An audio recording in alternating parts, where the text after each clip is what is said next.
हर महादेव। जय गुरु जी, शुक्राना गुरु जी, अनंतम अनंतम शुक्राना। ये संगत जी, गुरु जी की कृपा से आज दिव्य शिव पुराण की उमा संहिता को शुरू करते हैं।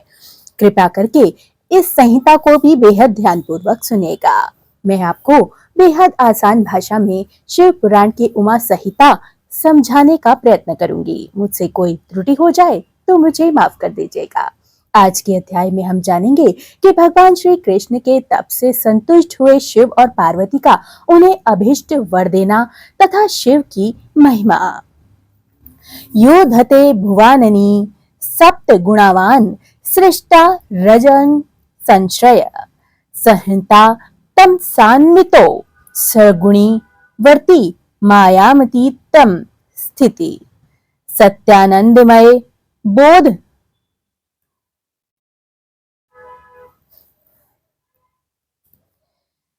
जो रजोगुण का आश्रय ले संसार की सृष्टि करते हैं, सत्व गुण से संपन्न हो सातों भुवनों का धारण पोषण करते हैं, तमोगुण से युक्त हो सबका संहार करते हैं तथा त्रिगुणमयी माया को लांघ कर अपने शुद्ध स्वरूप में स्थित रहते हैं।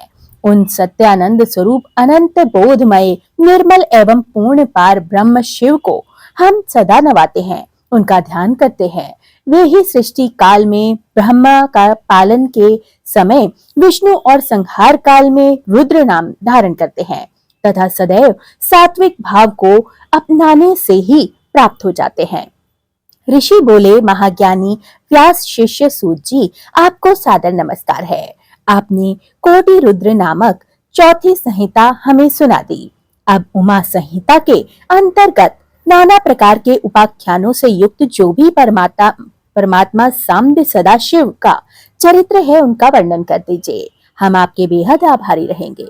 सूत जी ने कहा, शौनक आदि महर्षियों, भगवान शंकर का मंगलमय चरित्र परम दिव्य एवं भोग और मोक्ष को प्रदान करने वाला है। तुम लोग प्रेम से इसका श्रवण करो। पूर्व काल में मुनिवर व्यास ने संत कुमार के सामने ऐसे ही पवित्र प्रश्न को उपस्थित किया था और उसके उत्तर में उन्होंने भगवान शिव के चरित्र का गान किया था। उस समय पुत्र की प्राप्ति के निमित्त श्री कृष्ण के हिमवान पर्वत पर जाकर महर्षि उपमन्यु से मिलने उनकी बताई हुई पद्धति के अनुसार भगवान शिव की प्रसन्नता के लिए तप करने, उनके तप से प्रसन्न होकर पार्वती, कार्तिकेय एवं गणेश सहित शिव के प्रकट होने तथा श्री कृष्ण के द्वारा उनकी स्तुति पूर्वक वरदान मांगने की कथा सुनाकर संत कुमार जी ने कहा, श्री कृष्ण का वचन सुनकर भगवान भव उनसे बोले, वासुदेव, तुमने जो कुछ मनोरथ किया है वह सब कुछ अति पूर्ण होगा। इतना कहकर त्रिशूलधारी भगवान शिव फिर बोले, यादवेंद्र, तुम्हें सांब नाम से प्रसिद्ध एक महापराक्रमी बलवान पुत्र प्राप्त होगा। एक समय मुनियों के भयानक संवर्तक प्रलय कारक प्रलयंकर सूर्य को श्राप दिया था कि तुम मनुष्य योनि में उत्पन्न होगे, अतः वे सर्वतक सूर्य ही तुम्हारे पुत्र होंगे। इसके सिवा जो जो वस्तु तुम्हें अभिष्ट है वो सब तुम्हें प्राप्त करोगे। संत कुमार जी कहते हैं, इस प्रकार परमेश्वर शिव से संपूर्ण वरों को प्राप्त करके श्री कृष्ण विविध प्रकार की बहुत सी स्तुतियों द्वारा उन्हें पूर्णता संतुष्ट किया और तदंतर भक्त वत्सलता गिरिराज कुमारी शिवा ने प्रसन्न हो उन तपस्वी शिव भक्त महात्मा वासुदेव से कहा कि परम बुद्धिमान वसुदेव नंदन श्री कृष्ण, मैं तुमसे अति संतुष्ट और प्रसन्न हूँ।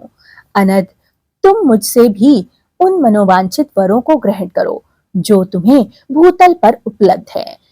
श्री कृष्ण ने कहा, देवी, और मुझे वर दे रही हो तो मैं यह चाहता हूं कि ब्राह्मणों के प्रति कभी मेरे मन में द्वेष ना हो, मैं सदा द्विजों का पूजन करता रहूं।